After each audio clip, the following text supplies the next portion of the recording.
I called my parents 9 times from a hospital bed the doctors weren't sure I'd leave alive. My mother let every call ring out because my sister needed help moving a couch into her new house. I lay there with a clot in my lung and an oxygen line in my nose, watching my own phone tell me that the people who made me were busy lifting furniture 25 minutes away. I run a company that takes care of people when they're at their weakest. I just never thought I'd learn who my family was from the weakest moment of mine. So I picked up the phone one more time. Not to them. To my lawyer. And by the time they finally walked into that room, the cost of ignoring me was already signed and witnessed. Welcome back to Calm Drama Stories, where the people who quietly hold everything together finally get heard. If you've ever been the strong one nobody worried about, you'll feel this one in your chest. Tell me in the comments where you're watching from, and subscribe, so the next story finds you. My name is Kara Myers, and I'm 36. I own a home care agency in central Indiana, the kind that sends aides into people's houses when they get too old or too sick to manage alone. I built it from one client and a used minivan into a company with 40 caregivers. It is the great irony of my life that I spend every day making sure strangers aren't left alone when they're frightened. And I had no idea, none, that my own family would leave me exactly that way the first time it was me in the bed. For the few weeks before all this, I hadn't felt right. Short of breath climbing the stairs at the office, a dull ache in my left calf I kept blaming on a long drive. I did the responsible thing. I saw my doctor, who frowned at my leg and said the words possible clot, and ordered tests, and told me to watch for chest pain or trouble breathing. I nodded. I scheduled the follow-up. And then I went right back to work. Because I am the steady one. And steady people do not have time to be patients. That phrase, the steady one, has organized my entire life. My mother gave it to me when I was a girl, and I wore it like a medal for 30 years before I understood it was really just permission. Permission for everyone to lean, and never once ask how I was holding the weight. Here is what nobody in my family knew, or maybe what they preferred not to know. I was the money. Not in a flashy way. In the quiet, structural way that holds a family up without anyone noticing the beam. I paid for my parents' spot in a nice assisted living community, the one my mother bragged about to her bridge group as if she'd chosen it herself. I had named them the primary beneficiaries on a life insurance policy big enough to matter, because if anything ever happened to me, I wanted them safe. I had even, that very month, agreed to put up the down payment on my sister Bridget's new house, the one she and her husband Dennis could not have afforded otherwise. I never asked for thanks. Thanks wasn't the point. The point was that I could. So I did. And being the one who could felt close enough to being loved that I stopped checking the difference. My mother and I had talked on the phone just a week before everything happened. I'd mentioned, lightly, that I was tired. That my doctor wanted more tests. She'd breezed right past it the way she breezes past anything that isn't about Bridget or the grandkids. "Oh, you're the strong one, Kara," she said, warm and certain. "You'll be fine. You always are. You'll be fine. You always are." I had heard that sentence my whole life, in 100 shapes, and I'd always taken it as a compliment. It took a hospital bed to teach me what it actually was. It was a door, closing. It was my mother deciding in advance that my needs were a thing she'd never have to attend to, because she'd labeled me the one who didn't have any. I just didn't know yet how literally she meant it. It happened on a Friday morning at the office. I was standing at the scheduling board, coffee in hand, working out coverage for a weekend client, when the room tilted. Not dizziness exactly. Something worse. It felt like the air had thickened, like I was breathing through a wet cloth, and no matter how hard I pulled, nothing arrived. My chest seized. A pain went through it, sharp enough that the coffee cup slipped out of my hand and shattered on the floor, and the sound seemed to come from very far away. My office manager, a no-nonsense woman named Pam, who has been with me since the minivan days, took one look at my face and dialed 911 before I'd even finished sliding down the side of the filing cabinet. I remember the floor was cold against my cheek. I remember Pam's voice, very steady, telling the dispatcher my age and that I couldn't breathe, and thinking, distantly, that she was good in a crisis, that I'd trained her well. I remember the ceiling tiles, then the paramedics, and an oxygen mask, and a man with kind eyes asking me to squeeze his fingers, and the particular terror of trying to answer and not having enough breath to make words. They loaded me into the ambulance. The doors closed. And somewhere in that ride, between the siren and the strange floating feeling of not getting enough air, a clear, cold thought cut through everything else. I might actually die today. Me, the one who was always fine, the one who took care of everyone else. I might die on a Friday on a gurney, and the last thing I'd done was figure out someone else's weekend schedule. The emergency room moved fast in the way that tells you it's bad. Scans, a line in my arm, voices using words over my head. By the time they had an answer, I was in the intensive care unit, and a doctor with tired, honest eyes was standing at the foot of my bed telling me the truth, because I'd asked her to. A pulmonary embolism, a blood clot, the one that had been quietly forming in my leg, had broken loose and traveled to my lung. A large one. She did not soften it. She told me it was serious, that the next day or two were the dangerous part, that they were giving me medication to keep it from growing and to keep my body stable while they decided on next steps. She told me people did recover from this. She also told me, gently, that some didn't, and that I should let my family know I was here. Let my family know. I lay in that bed with the oxygen hissing in my nose and the monitor counting my heartbeat out loud, and I felt more alone than I have ever felt in my life. Not because no one was there, because the people who were supposed to come running were a phone call away, and I suddenly wasn't sure, for the first time, that they would run. I reached for my phone on the tray table. My hand was shaking. I told myself I was being dramatic, that of course they'd come, that my mother would be there before the hour was out, scolding me for not calling sooner. I found her name. I pressed it, and I waited to hear my mother's voice tell me everything was going to be all right.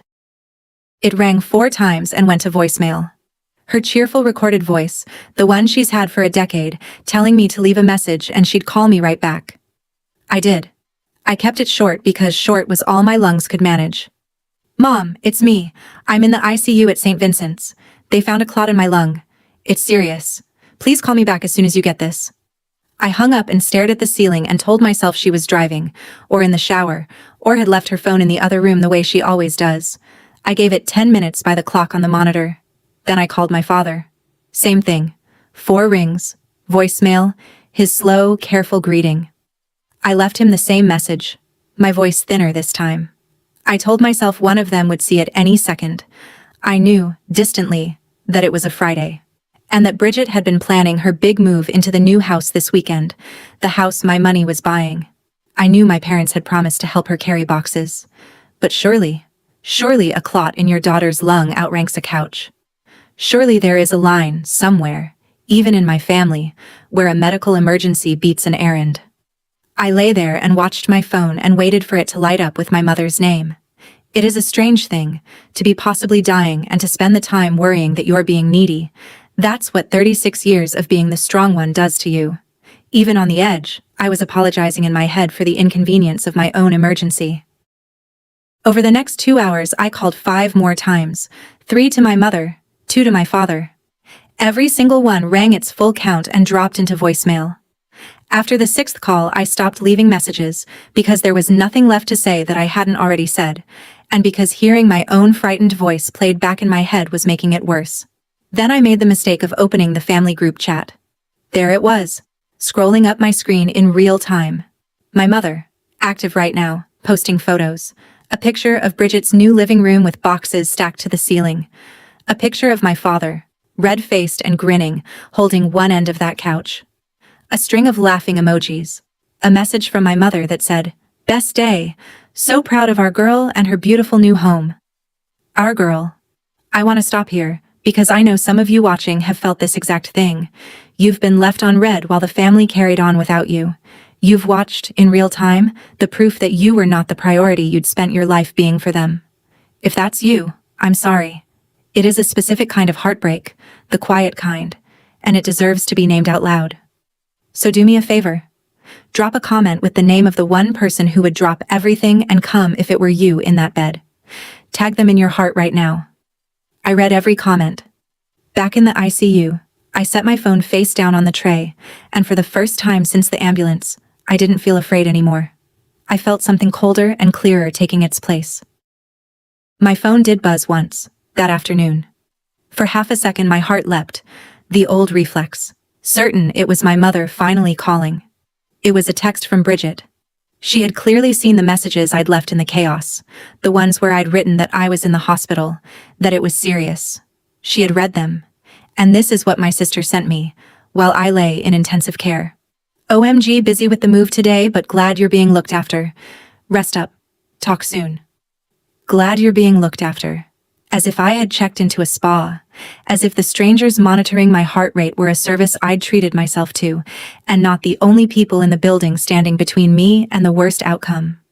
I read it 3 times. I kept waiting for a follow-up, a second text that said, "Wait. The hospital? Are you okay? What's happening? I'm coming." It never came. Bridget had decided, in the space of one cheerful message, that my emergency was handled, that being looked after by professionals released her from any obligation to look up from her boxes.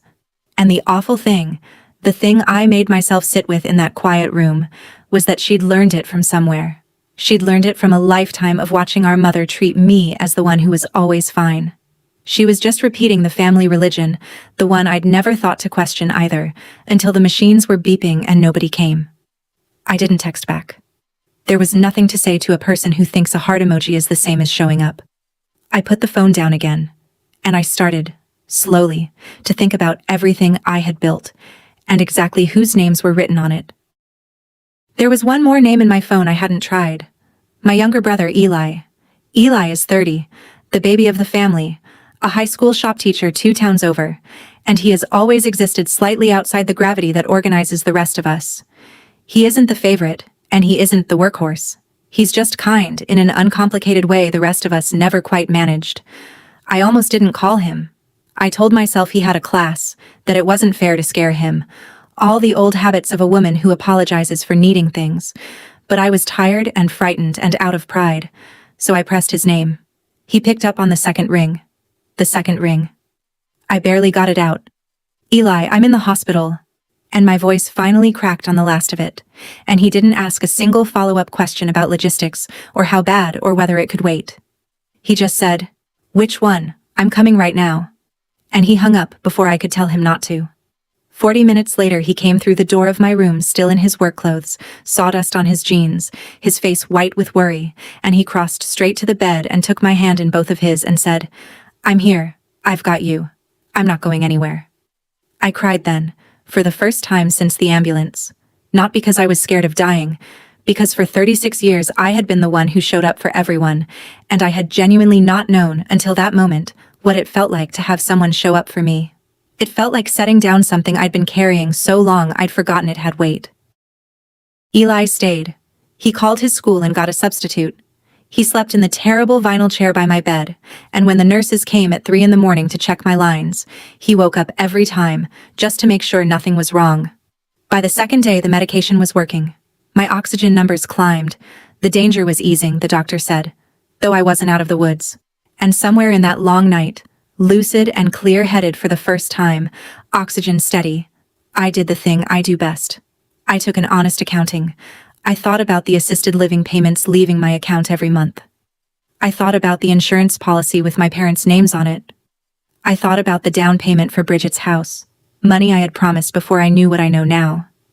And I thought about the last 2 days, the 9 unanswered calls, the couch, the heart emoji, the phrase "glad you're being looked after." I was not angry. Exactly. Anger is hot, and this was cold. This was a ledger finally being read correctly. For my whole life I had given my family the benefit of the doubt, had told myself they loved me in their way, had filled in the silence with excuses on their behalf, and in 2 days they had shown me, with total clarity, where I ranked. Below a move, below a couch, below the convenience of believing I never needed anything. I looked over at Eli, asleep in the awful chair with his hand still near mine, and I understood something simple. I had been pouring my life into the people who wouldn't come and stepping right over the one who did. That was going to stop. All of it. And I knew exactly how to make it official. The next morning made the decision easy. I woke to my phone lighting up with the group chat again. My mother, bright and early, posting a photo of the new kitchen, fully unpacked. All moved in, treated everyone to pizza last night. What a weekend. So blessed. I scrolled the whole thread. Slowly, all the way back, 2 full days of messages, photos of boxes and couches and grandkids and pizza. Not one word about me, not one. My name had not appeared in my family's conversation in 48 hours, while I lay in an intensive care unit a 15-minute drive from where they ate that pizza.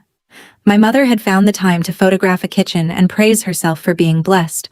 She had not found the time to ask whether her oldest daughter was still breathing. I set the phone down on the white hospital blanket. I want to tell you I felt a great wave of fury, but I didn't. I felt the opposite.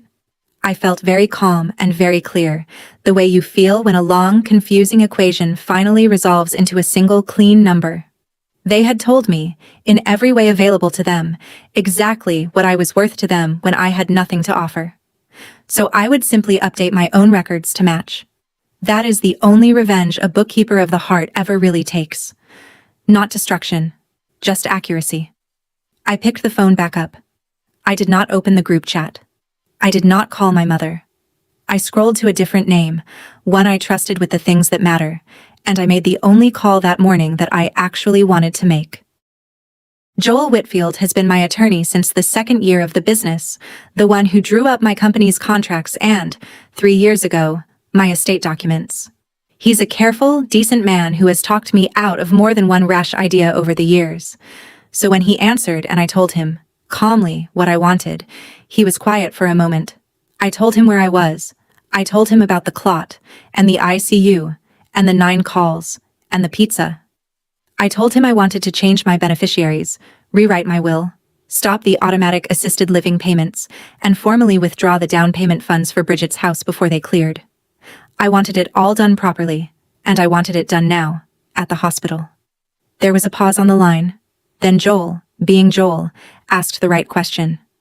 Kara, he said, I'll do whatever you tell me to do. But I have to ask because I'm your lawyer and your friend. Are you sure this is a decision and not a wound? Because those can look the same in a hospital bed, and I don't want you doing something today that you'd unwind in a month. I appreciated him for asking. I'd have been disappointed if he hadn't, and I gave him the truest answer I had. Joel, I said, I've spent 36 years giving these people the benefit of the doubt. The last 2 days they finally answered the question I never let myself ask. This isn't me being hurt. This is me believing them. He was quiet again, just for a second. Then he said he'd be there within the hour, and he asked me to make sure my doctor was available, because we were going to do this exactly right.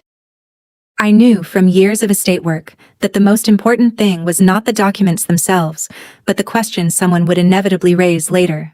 Was she even in her right mind?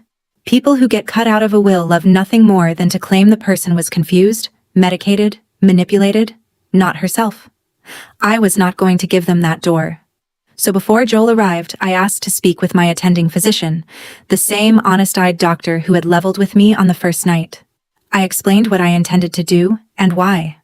I asked her, plainly, whether she could confirm in my chart that I was alert, oriented, and fully capable of making my own legal and financial decisions. She looked at me for a long moment, the kind of look one tired, competent woman gives another, and she said yes. She said my labs were stable, my oxygen was good, I was lucid and clear, and that in her medical judgment I had full capacity. She offered to note it in my record and to witness the signing herself if it would help. I told her it would help more than she knew.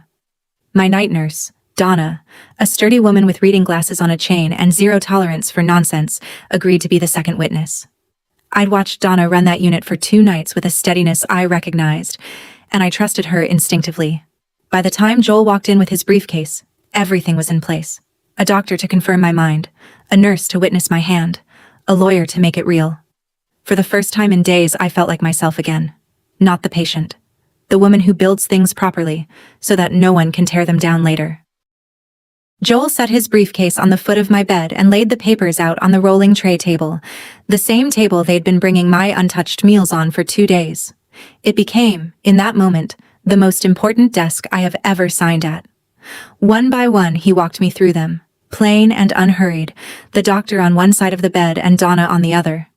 First, the change of beneficiary on the life insurance. My parents' names came off. In their place went Eli, and a second name that surprised even me as I said it, a caregiver relief fund I'd been meaning to start at my own company for years, a small endowment for the aides who break down caring for everyone else. Second, the new will, redirecting my estate along the same lines. Third, the order halting the automatic monthly payments to my parents' assisted living account. And fourth, the formal withdrawal of the down payment funds for Bridget's house, signed and dated before the wire could clear. I read each page. I understood each page. And then I signed my name, my own steady hand, the doctor watching, Donna witnessing, Joel notarizing. There was no drama to it. No tears, no speeches. Just the quiet scratch of a pen, over and over, rewriting my life so that it finally pointed at the people who'd actually shown up. When the last signature was dry, I sat back against the pillows and felt lighter than I had in years. I looked at Joel, and at the doctor, and at Donna, and I said the only thing that captured it. I signed my whole life over to the people who actually showed up, I told them. From the bed, the rest of them couldn't be bothered to visit. Donna, witnessing her 100th quiet human catastrophe, just nodded once, like she'd seen this exact reckoning before, and was glad this time to be on the right side of it. Joel gathered the signed, witnessed, notarized documents back into his briefcase, copies for me, originals filed where they needed to go. At the door, he paused and looked back at me, and there was something in his face that wasn't quite a smile, but was close to respect. "It's done," he said. "It's clean. Nobody's undoing this." Then he left, and the room was quiet again, just me and the monitor and Eli, who had stepped out for coffee and come back to find his whole family rearranged on a tray table and asked no questions, because Eli has always understood that some decisions explain themselves. I did not call my parents to tell them what I'd done. I did not text the group chat. I felt no urge to announce it, no need to throw it in anyone's face. That isn't who I am, and besides, the whole point of doing it quietly and correctly was that it didn't depend on their reaction at all. It was simply true now, witnessed and filed, whether they ever found out or not. I lay back and closed my eyes. Somewhere across town, my mother was unpacking a kitchen and feeling blessed. Somewhere, my sister was arranging throw pillows in a house she didn't yet know had stopped being possible. And here I was, in the bed none of them had visited. Finally, strangely, at peace. They would find out eventually. People always do. The assisted living office would send a letter. The bank would flag the missing funds. And then, only then, they would come. I was sure of it. The day the money stopped, they would finally remember they had a daughter. I just intended to be recovered enough by then to be sitting up when they walked in. I was right, of course. It just took a few days. By the third day, I'd been moved out of the ICU into a regular room, the clot stabilized, the danger behind me, a long, boring recovery and months of blood thinners ahead. Eli came every day after school. He brought me real food and bad magazines and sat with me, and we talked more in those few days than we had in years, two siblings discovering, late, that they actually liked each other. My parents still did not call. Bridget still did not call. The silence, which had once felt like a wound, now felt almost like a courtesy, a window of peace before the storm I knew was coming. The storm started with the bank. My business accountant, who I'd looped in, let me know the down payment withdrawal had gone through cleanly, the funds pulled back before they could transfer to the title company for Bridget's house, which meant that somewhere, in some closing office, a wire that was supposed to arrive simply hadn't. I pictured it without much feeling. A loan officer frowning at a screen, a title agent making an awkward phone call. My sister's brand new house, the one full of unpacked boxes and arranged throw pillows, quietly developing a hole in its foundation that no amount of pizza could fill. I was not gleeful about it. I want to be honest, because I think honesty is the only thing that makes a story like this worth telling. I didn't feel triumph. I felt a kind of grim, level calm, the calm of a woman watching a consequence she didn't create, but had finally stopped preventing. For 36 years, I'd been the safety net. I'd just stopped catching them, and gravity was about to do the rest. Dennis was the first to feel it, because Dennis is the kind of man who feels money before he feels anything else. He called Eli, not me, because it apparently still hadn't occurred to anyone to call the woman in the hospital directly. Eli put it on speaker and we listened together, his eyebrows climbing higher with every sentence. Dennis was rattled. The bank was saying the down payment hadn't come through. The closing was in jeopardy. The sellers were threatening to walk. Did Eli know what was going on? Was there some mix-up? Because Kara had promised? Kara always came through. Kara was reliable. There it was again. Kara always comes through. Kara is reliable. The same sentence in a man's panicked voice that my mother had used my whole life to mean I never had to think about her needs. Eli, bless him, kept his voice flat and just said he didn't know anything about Kara's finances and that maybe they should ask Kara, who was, he reminded Dennis pointedly, still in the hospital. There was a small, telling pause on the line. You could almost hear Dennis remembering, with annoyance, that I was sick. As if my illness were now an inconvenient obstacle to my usefulness. They still didn't get it. That's what struck me, listening. Even now, with the money gone, they weren't worried about me. They were worried about what my absence was costing them. I want to pause and ask you something, because I genuinely want to know. Have you ever realized that your family valued what you provided more than they valued you? That the love was really just billing? If you have, tell me in the comments. You are not alone, and you are not wrong to have felt the difference. After Dennis hung up, Eli looked at me and said quietly, "They have no idea, do they?" They didn't, but they were about to. Bridget called me directly that evening, the first time my sister had called me, not texted, not heart emojied, but actually called, since before I collapsed. For one foolish second I thought maybe Dennis had finally told her how sick I'd been, that this was the call where she said she was sorry, where she asked how I was, where she remembered she had a sister and not just a benefactor. That is not what the call was. She didn't ask how I was feeling. She didn't mention the ICU. She got right to it, her voice tight with a stress that had nothing to do with my lung. "Kara, hey, is there some problem with the down payment? The bank's saying the money didn't come, and Dennis is freaking out, and we could lose the house. Did something happen with your account? Did something happen with your account?" I lay there in my hospital bed, 4 days after she'd left me on red, while I might have been dying, and I listened to my sister's only concern be whether my account was working, and I felt the last thread of something snap, gently, with no pain at all. I said, evenly, "Bridget, I called our parents 9 times from the ICU. You texted me a heart emoji and told me to rest up." There was a silence. "What does that have to do with the house?" she said, and the honest confusion in her voice told me everything. She truly did not connect them. The version of me that almost died and the version of me that funded her life were, to her, 2 completely separate accounts, and only one of them had ever interested her. "It has everything to do with the house," I said, "but I'm not going to explain it over the phone. If you want to talk about it, all of you, you can come see me. You remember where I am. You've had the address for 4 days." My mother started calling within the hour. Bridget must have hung up and called her in a panic, because suddenly my phone, which had sat silent and dark through the worst 2 days of my life, would not stop lighting up with my mother's name. Once, twice, 5 times. The very thing I had begged for from the ICU, my mother's face on my screen, was finally happening. Days too late. And now that it was here I felt nothing but a clean, cold clarity. I did not pick up. I want you to understand that this was not pettiness, not an eye for an eye.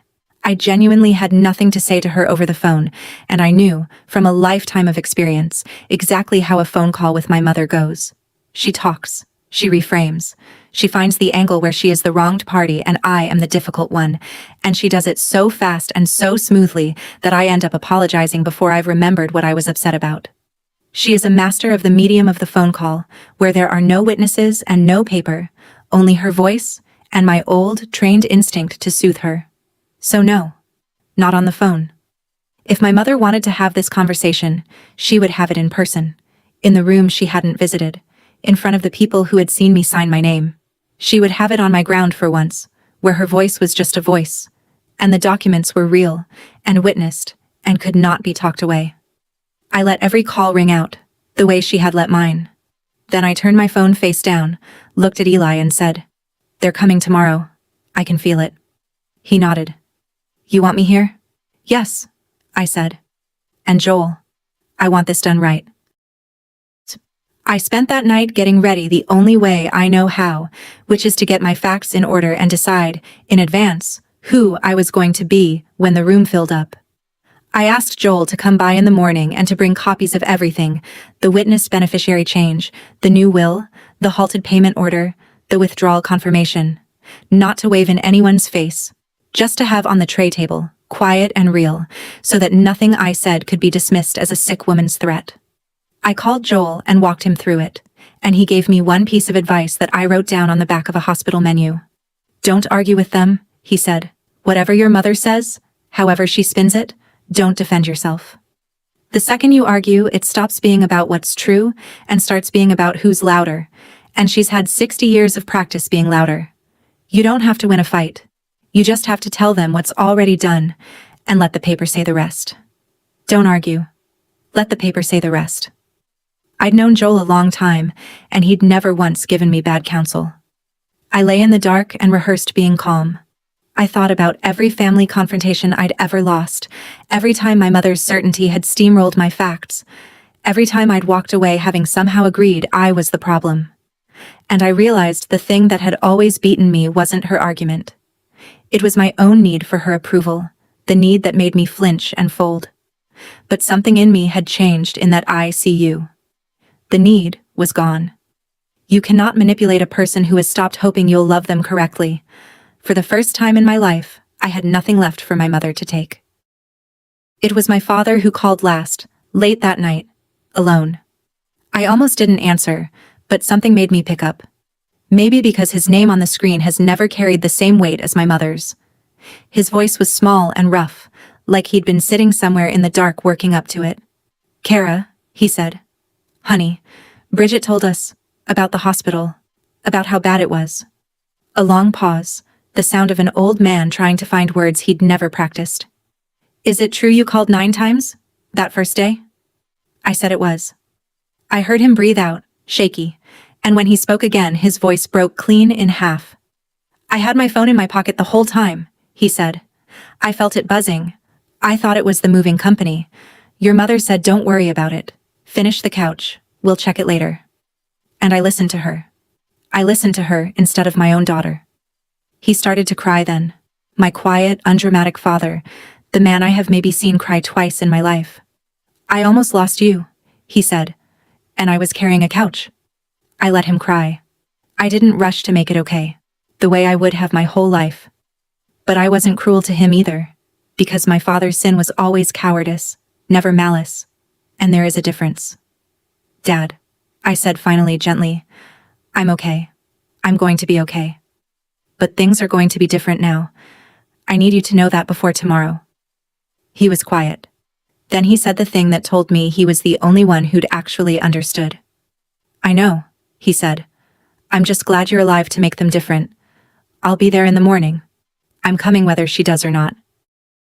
They came the next morning, all of them, filing into my hospital room like a delegation. My mother led, of course. She came in first, and she came in glowing, with a grocery store bouquet wrapped in crinkling plastic and a smile so bright and so practiced that for a second I almost admired it. There was no apology in that smile.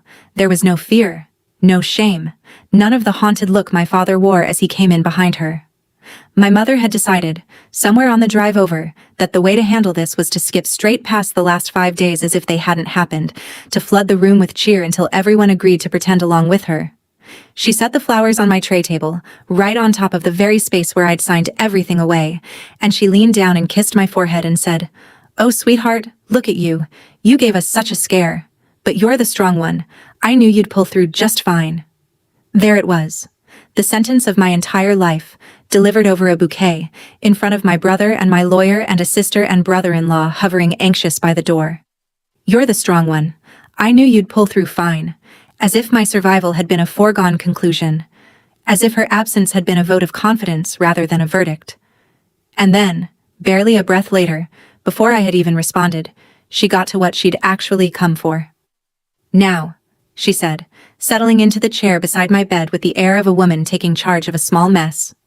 "Bridget tells me there's some confusion with the bank, some mix-up with the house money. So let's just sort that out, shall we? I'm sure it's nothing we can't fix. Let's just sort that out." I looked at my mother's bright, expectant face, and I understood she still, even now, had absolutely no idea what was about to happen. I did not raise my voice. This is the part I want you to picture clearly, because it is the whole of who I decided to be in that room. My mother had just breezed past my near death and gone straight for the money, in front of witnesses, and every instinct I'd been raised with told me to either soothe her or scream. I did neither. I reached over, and I gently moved her bouquet off the tray table, and I nodded to Joel, who stepped forward and laid a small stack of papers down in the space where the flowers had been. Then I folded my hands and I told them, quietly, what I had done. I told them that on the second day in this hospital, when none of them had come, when none of them had called, I had asked my lawyer to meet me here. I told them I had removed them as beneficiaries of my life insurance, that I had rewritten my will, that I had stopped the automatic payments that had been quietly covering their assisted living for years, payments I was fairly sure my mother believed came from a pension or the government or thin air, because she had never once asked, and that I had withdrawn the down payment for Bridget's house before it cleared, which was why the bank had no money to give them. I said it all in the flat, even voice I used to deliver hard numbers to nervous clients. No venom, no flourish, just the facts, set down one at a time like coins on a counter. The room had gone completely silent. My mother's smile was still on her face, but it had frozen, stranded there, a smile that no longer had a thought behind it. And into that silence I said the only line I had let myself prepare, the truest sentence I have ever spoken to my mother. I called you 9 times from this bed, I said. You came when the couch was in, so I changed everything from the bed you didn't visit. My mother came apart the way a dropped plate comes apart all at once, in pieces. The frozen smile collapsed, and what was underneath it was not grief, not shame, but fury, hot and immediate and aimed entirely at me. She stood up out of the chair. She told me I was cruel.